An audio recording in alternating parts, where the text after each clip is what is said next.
Hi, welcome to Karen K Reviews. Today I'm giving my thoughts on Foundation Season 2, Episode 3, King and Commoner. In this episode, Harry, Salvor, and Gale land on an uninhabited desert planet for a quest. Empire recruits Bel Rios to investigate the Foundation. Constant and Polly track down Hober Mallow. So these are my thoughts. I didn't think Hober Mallow would be someone that the Foundation currently knew of, and character-wise, he is not what I thought he would be. Based on the ominous way that the sign was given through the warden in the last episode, I assumed that he would appear more menacing, but he's more of a trickster and jokester character than anything else. He is a traitor and seems to do anything for $1, so maybe he will betray the Foundation to Empire? The concept of psychohistory is explored a bit more in this episode. Can you use predictions to prevent the death of one individual? Can it lead to a point where one specific decision could impact everything and it has to be made? Demerzel is wearing blue in her first scene with Bel Rios, showing she represents Dave's power. In this episode, there is still more foreshadowing that Demerzel is the one who is actually in charge. She reassures Dave how well he is doing and he says how lucky they are to have her because she is the one behind a lot of the moves that Empire is making. Also, since Bel Rios' husband is alive, does that mean all those people that were connected to the Gardner girl from the first season that was a part of the rebellion may not have been taken out? Who is Calais? Didn't Gale use her math to solve the equation in season 1, and didn't Harry see her when he was trapped in the Prime Radiant? Since he probably knew that he planned to visit her, is that why he saw her while he was trapped?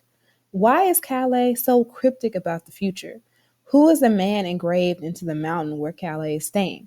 The monument. I also think Harry may know more about her and Una's world than he let on. In this episode, we get introduced to Bel Rios, who is a character who is a fool to Day. While Bel Rios is loved by the people, Day is feared. While Day acts out of spite and personal vendettas, Bel Rios thinks of the greater good of all the citizens. While Day seems to be lost as far as who he is, and what is a good decision and what truth to stand on, Bel Rios, on the other hand, knows what is important and has hard moral guidelines for himself. Also, Bel Rios shows emotional vulnerability with a loved one in a way that Day would or could not. By the way Day speaks about him, it seems that Day wishes that he had this ability to truly stand firm on something. He says he looked into his eyes and he seemed like a strong person, and this possibly shows that Day doesn't perceive himself to be strong. I appreciate the continued exploration in the dynamic between parents and parental figures and their children in this episode.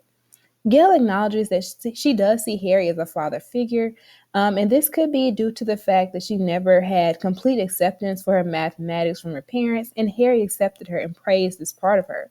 Salvor points out that Harry and Gail are very similar, and she is right. Both of them, to me, come off as very intense and sometimes a bit high-strung, while Salvor, on the other hand, is very calm. Salvor also points out that parents are never who you build them up to be, which in this case could also apply to her meeting Gail. How does Harry have a body? Does everything on Una's world, Calais, the monuments, the machines, connect? And if so, how? And also, season 1 made it pretty clear that the clones don't have souls.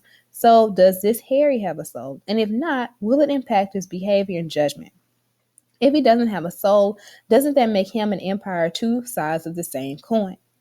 Overall, I really enjoyed this episode, and it is the most thrilling episode so far this season because it left us, the viewer, with so many questions. I also enjoyed the writer's focus on character crafting in this episode. We get an in-depth look at Bel Rios, and Hober Mallow is characterized well by his humor and cunning. I'm looking forward to see how both of these characters will contribute to the plot. And Bel Rios' investigation is a start at seeing how the three separate storylines that we currently have will begin to interact. What are your opinions on this episode? Comment down below. If you enjoyed this video, please like, share, and subscribe. Thank you for watching.